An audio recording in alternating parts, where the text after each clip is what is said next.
Custom thumbnail verify. How to verify your YouTube channel 2023.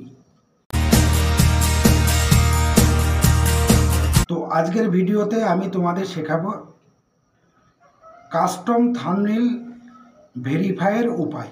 তো আমি এই যে চলে এসেছি মোবাইল স্ক্রিনে, এবং মোবাইল স্ক্রিনে তুমি কি করবে, এখান থেকে এই যে ইউটিউব যে তোমার লোগোটা দেখতে পাচ্ছ বা ইউটিউবের যে আইকনটা দেখতে পাচ্ছ, সেই ইউটিউব আইকনে ক্লিক করো। ক্লিক করার পরে এই যে নিচে দেখতে পাচ্ছ একটা প্লাস আইকন, এই প্লাস আইকনে তুমি ক্লিক করো, এবং প্লাস আইকনে ক্লিক করার পরে তোমাকে আপলোড ভিডিও আপলোড দেওয়ার জন্য তুমি আপলোড ভিডিওতে ক্লিক করো, এবং এখান থেকে তোমার সরাসরি গ্যালারিতে চলে এসছো, এবং গ্যালারির থেকে তোমাকে যে ভিডিওটা তুমি আপলোড দেবে সেই ভিডিওটা তোমাকে চুজ করতে হবে। তো এই ভিডিওটা আমি চুজ করেছি ধরো। তো পাশাপাশি একটা কথা বলে রাখি, যে ভিডিও তোমাকে কাস্টম থাম্বনেল ভেরিফাই করবে, সেই ভিডিওতে কাস্টম থাম্বনেল ভেরিফাই করার জন্য সেই ভিডিওটা অবশ্যই তোমরা 1 মিনিটের বেশি ভিডিও আপলোড দেবে। তো আমি তোমাদের দেখানোর জন্য উদাহরণস্বরূপ 1 মিনিট 8 সেকেন্ডের ভিডিও আপলোড দিয়েছি। তো দেখো এখন ভিডিওটা চলছে। এরপরে তুমি কি করবে, এখানে দেখতে পাচ্ছ একটা নেক্সট বলে অপশান। তো এই নেক্সট অপশানে তুমি ক্লিক করো। তো নেক্সট অপশানে আমি ক্লিক করে দিলাম। ক্লিক করে দেওয়ার পরে এইবারে তুমি কি করবে, তোমার কাস্টম থাম্বনেল ভেরিফাই করার জন্য কি করবে, তোমার এই যে উপরে দেখতে পাচ্ছ, এই যে ভিডিওর উপরে বাঁ দিকের কোনায় একটা চিহ্ন দেখতে পাচ্ছ, এই চিহ্নটার পরে তুমি ক্লিক করো।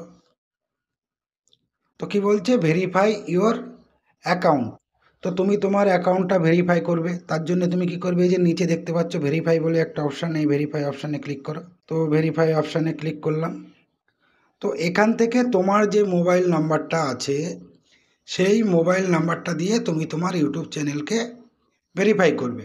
তো ধরো আমার এখানে দেওয়া আছে এই যে এই নাম্বারটা, তো তার নিচে দুটো অপশান আছে, একটা হলো টেক্সট মি আর একটা কল মি। অর্থাৎ তোমাকে একটা ভেরিফিকেশান কোড পাঠাবে এসএমএসের মাধ্যমে। যদি তুমি এসএমএসের মাধ্যমে পেতে চাও তাহলে টেক্সট মির মাধ্যমে তুমি পেতে পারো, আর যদি তুমি কল মি করো তাহলে ওরা তোমাকে মানে ইউটিউব কোম্পানি তোমাকে ফোন করে তোমাকে ফোন নাম্বারে জানাবে। তো আমি টেক্সট মি, এই টেক্সট মির এখানে ক্লিক করলাম। ক্লিক করার পরে নিচের এখানে দেখলাম গেট কোড, তো এখানে গেট কোডে আমি ক্লিক করলাম। তো এখানে আমি আমার কোডটা বসিয়ে দিচ্ছি। তো ফোন নাম্বার ভেরিফাইড, অর্থাৎ এটা তোমার ফোন নাম্বার ভেরিফাইড হয়ে গেছে। তো তাহলে তোমরা শিখে নিয়েছো কাস্টম থাম্বনেল ভেরিফাই কিভাবে করতে হয়, অর্থাৎ মোবাইল নাম্বার দিয়ে ইউটিউব চ্যানেল কিভাবে ভেরিফাই করতে হয় সেটা আমি তোমাদের শেখালাম। তো পাশাপাশি একটা কথা বলে রাখি, একটা মোবাইল নাম্বার দিয়ে দুবারের বেশি কিন্তু তুমি তোমার ইউটিউব চ্যানেল ভেরিফাই করতে পারবে না। তো আমি কি বললাম, যে একটা মোবাইল নাম্বার দিয়ে দুটো চ্যানেল ভেরিফাই করতে পারবে, এবং সেটা 1 বছরের মধ্যে। 1 বছরের পার হয়ে যাওয়ার পরে আবার পুনরায় তুমি ওই মোবাইল নাম্বারটা দিয়ে আর একটা ইউটিউব চ্যানেল বা আরও দুটো ইউটিউব চ্যানেল ভেরিফাই করতে পারো। সেই জন্য তোমরা কখনোই ট্রাই করবে না যে একটা মোবাইল নাম্বার দিয়ে দুটো বা তার বেশি, 1 অথবা 2, কিন্তু তার ঊর্ধ্বে কিন্তু ইউটিউব চ্যানেল ভেরিফাই করার চেষ্টা করবে না, তাহলে কিন্তু কখনোই হবে না। তো যাই হোক, এটাই ছিল আজকে আমার ভিডিও। তো সকলকে ধন্যবাদ। আর যারা আমার চ্যানেলে নতুন দর্শক তারা অবশ্যই আমার চ্যানেলটিকে সাবস্ক্রাইব করো, আর যারা অলরেডি সাবস্ক্রাইব করে রেখেছো তাদেরকে অসংখ্য ধন্যবাদ। তো জয় হিন্দ, বন্দে মাতরম, আমার ভারত মহান।